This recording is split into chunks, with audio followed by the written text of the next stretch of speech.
We got on here. Mic check, what's good? It's Three Fifs, hip hop's historian, fresh out of St. Louis. Cool, cool. What are your thoughts on the state of hip hop and its current content right now? Hip hop is good, man. It's a lot of dope talent out there right now, but the issue is, everybody gets so caught up in what's real rap. Trying to be lyrical, trying to say I got them bars. Everybody trying to step up their thing, but the thing is, man, a lot of people fall into cliches. Everybody kind of is too formulated. Nobody's got real diversity, and nobody's really, saying something that people can really feel. So I think people really need to step back and just be themselves, attach the artistry side of it. So. Okay. What do you think about STL hip hop right now? STL hip hop is dope, bro. Real life, if you would have asked me 2 years ago when I first started rapping, I would have told you everybody in STL is whack, because all I hear is Atlanta North, bro. But you know what? I've been rocking down, with a lot of the dope underground artists right now, and we got some hip hop talent, bro. Like real life, all I've been listening to lately is STL hip hop. How does your style incorporate to your music? As you can see, kind of dress a little differently than most people you would consider rap artists. A lot of people would define me as like that classic cool, and it kind of flows over into my music in the sense that it just kind of comes naturally. My first mixtape ever, I did a one take on every single track. And you take that sophistication, mix it with a little bit of, outlandishness, rocking a suit with the fitted or rocking a suit with, some shoes, whatever the case may be. You kind of mix those styles together, and that's me. Why a suit? Because I feel like I was raised that way. You walk out the house, you got to look your best at all times. As people treat you differently. I don't do trendy stuff. I do stuff that's here to last. Okay. Cool, cool. What are your thoughts on the Slumfest movement, and do you think you're nominated for anything this year?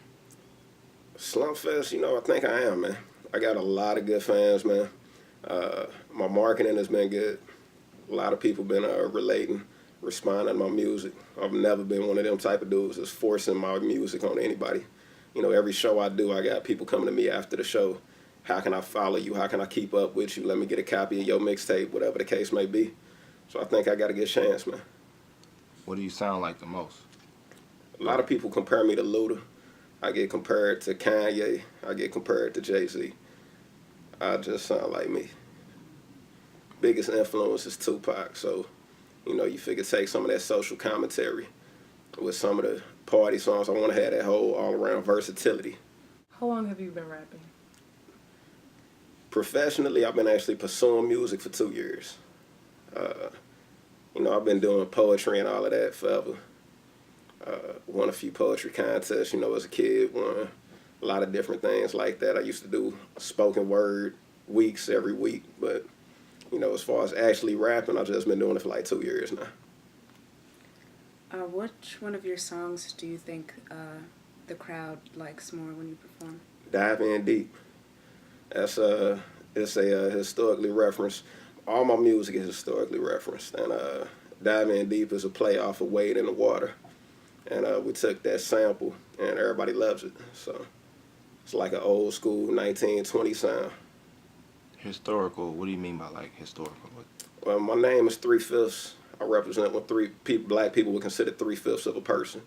And every last one of my projects, from track 1 to the closer, from first album to second album to third and so forth, tells a continuous story. My first project was called the Runaway EP. Black people's history here in America, as we know it today, started obviously as slaves, run away from the fields. My next project was called Birth of a Nation, play on the D.W. Griffith play, the resurrection of the Klan, and it's kind of taking those stereotypes and pushing them down people's faces. Can you give us a sample of your style? Yeah. This right here is the intro off my Birth of a Nation mixtape, and it really kind of describes what I'm shooting for with my music.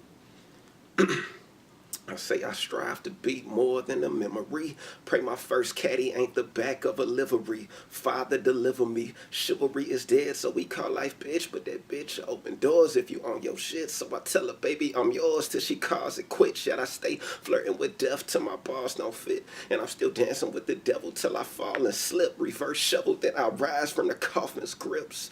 Off the rip, you coming off the grip. But these niggas are pop clips that are off your lips. I'm talking kick in the dough. Put the 40 on your mama.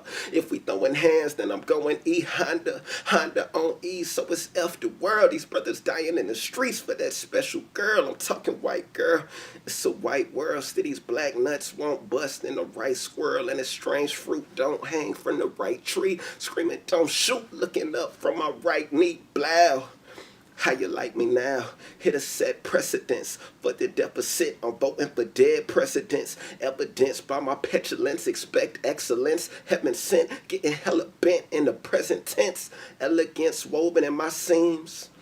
Still they can't see the new clothing on the king. Holding to my dreams. I hope it was worth waiting. Hand over heart is the birth of a nation. Nice. Cool. So when did you what gives you the inspiration to write like that?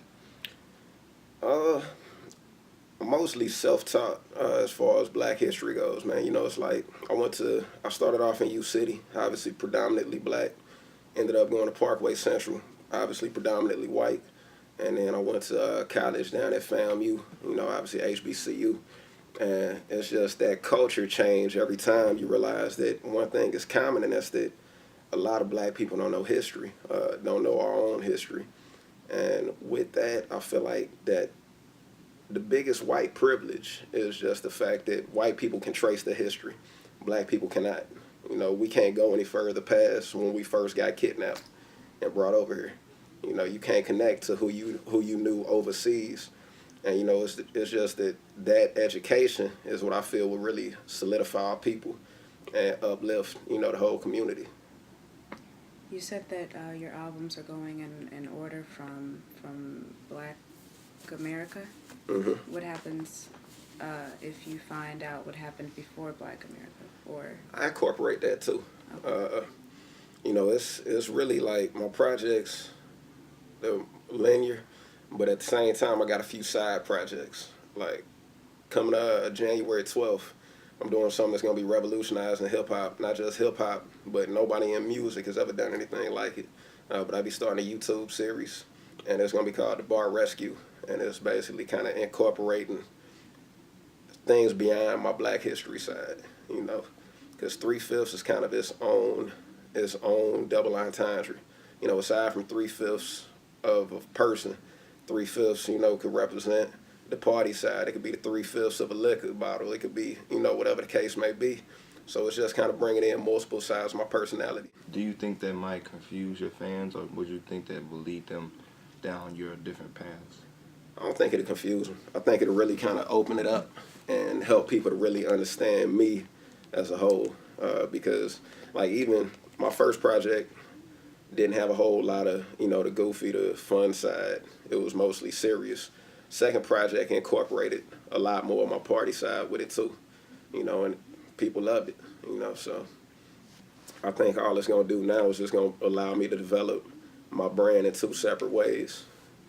Okay. Outside of music, what do you think you'll be doing in business a couple years down the road? Definitely not even what I think. Things that I've already started. I'll be starting my own marketing brand, marketing company. Incorporating that at the beginning of the year. I've already started a business plan for a couple bar and grills, an international chain of bar and grills I'm be doing. But my biggest thing is really, you know, my passion is like marketing. And all I ever know how to do is sell things. So, you know, just getting incorporated into that side, you know, from accessories, from, you know, whatever the case may be, men's fashion, cars, those kind of things that kind of run into me. Okay, cool. Anything you want to tell your fans?